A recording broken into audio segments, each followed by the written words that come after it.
बोली बोली छठी मैया की।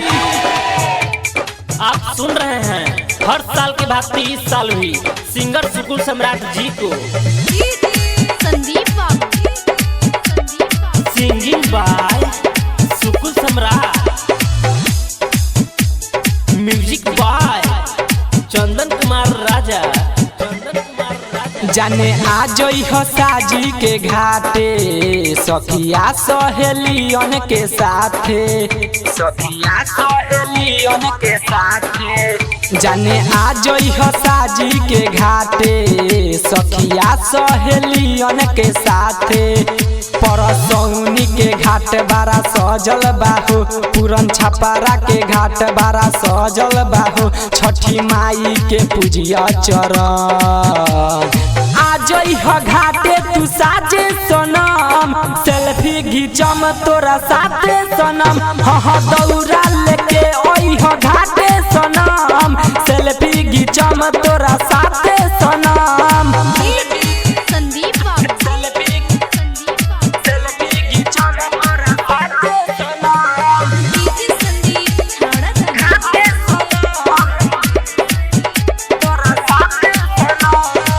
छठी माई के हवे महिमा अपार हो, सबे बरतियन करे गुहार हो।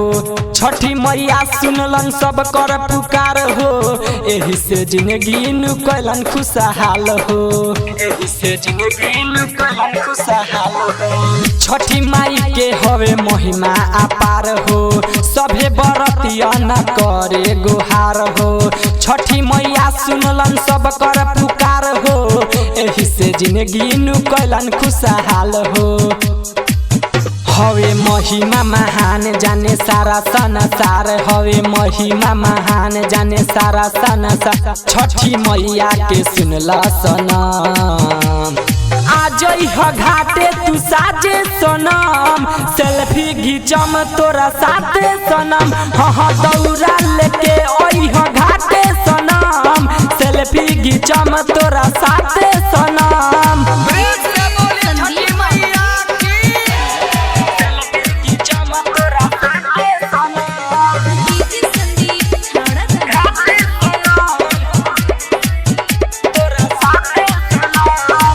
छने में लोग देख गईल बाजुट हो, सुकुल सम्राट जी के जागरण बाबू को हो।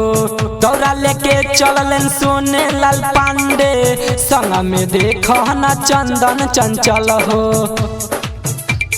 हाँ छने में लोग देख गईल बाजुट हो, सुकुल सम्राट जी के जागरण बाबू को हो।